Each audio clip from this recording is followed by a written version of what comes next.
మా నువ్వు పుట్టిండేది అదంతా పెద్ద సినిమా స్టోరీ లాగా జరిగింది కదా, అది చెప్పు మా.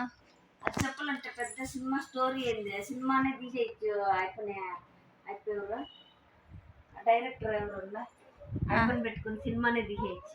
సరే చెప్పు. నేను మా అమ్మ పెళ్లి కాక ముందే కడుపులో పడిపోయినానంట. మీ అమ్మకి మీ నాన్నకి పెళ్లి కాకముందే హెడ్ మాస్టర్ అంట. కడుపులో పడిపోయింటే మళ్ళా అయిపోయి ఏమన్నాడ, ఈ బిడ్డ పుట్టితే చంపేసి నా దగ్గరికి రా అన్నాడంట హెడ్ మాస్టర్. చంపేస్తే పెళ్లి చేసుకుంటా, లేకపోతే లేదన్నాడంట.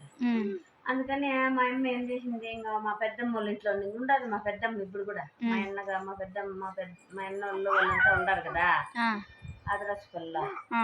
మళ్ళీ వాళ్ళు ఏం చేసినారు, ఇంక సరే పిలుచుకొచ్చి మా అమ్మని దొంగగా దాచిపెట్టి 9 నెలలు కనేసినది.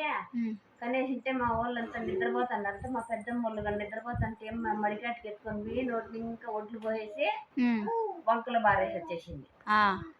మళ్ళీ ఇప్పుడు నన్ను సాకిన చూడు తాత, ఆ తాత తాగేసి సంతకు పోయి వస్తా ఉన్నాడంట.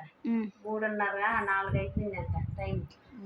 5 అట్లా అయిపోయిందంట. మబ్బులు గమ్మేసినట్టు సాయంత్రం వల్ల కాకా అదేంటో సౌండ్ వస్తా ఉందంట. ఏంది అట్లా అరుస్తా ఉంది అన్న దయమేమో అని తారన్నాడంట. ఇప్పుడు తారైతే వంకలో చెట్టు కింద పండేసిందంట. పండేసింటే ఇప్పుడు బిడ్డలు లేరంట.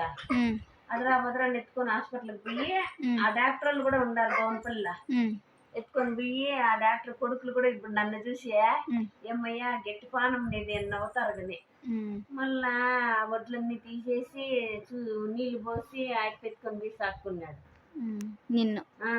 సాకుని నన్ను సాకిన 5 నెలలలో మా అమ్మ సాకిన మా అమ్మ.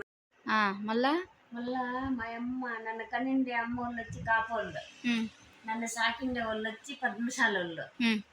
మళ్ళా నన్ను 5వ నెలలో అమ్మ కంట అన్నట్లే పారేసింది. కన్ని 3 రోజులకో 4 రోజులకోనంట పారేసిందంట. పారేసింటే మళ్ళీ అయిపో సాకున్నాడు కదా, ఈ సాకిన అమ్మ 4వ నెలలో చనిపోయిందంట. మా అమ్మకి ఆయాసం ఉండిందంట. అమ్మ చనిపోయే బతికి మళ్ళీ మా మేనత్తోళ్ళు మా అప్ప ఇట్లా సాకినారు.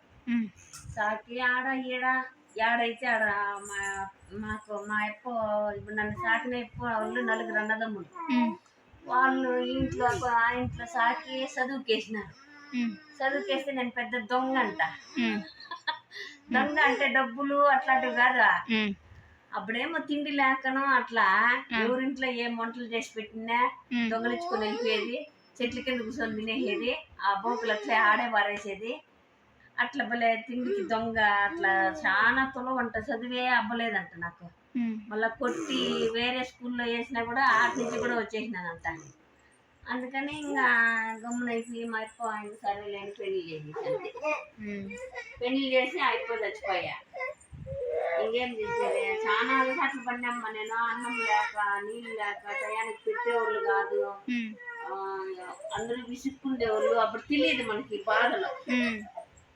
ఇట్లా ఇప్పుడు మనకి ఎవరన్నా మన బిడ్డను ఏమన్నా అంటే ఎంత బాధ అనిపిస్తుంది. అప్పుడు నాకు బాధపడే వాళ్ళు కూడా లే. మా అప్ప ఎట్లా సేద్యానికి కానీ వెళ్ళిపోతా ఉండే, అల్ప పాప మరికతలు కానీ చెప్పుకుంటా ఉండే. వాళ్ళు బీదోళ్ళే కొంచెము. అట్లయి నాకు ఆ బాధలు తెలిసేదిలే. మళ్ళా వయసు కొంచెం రాంగా చాలా కుమిలిపి ఏడిసిన నేను. ఏడిసినప్పుడు ఇట్లాంటివన్నీ ఏం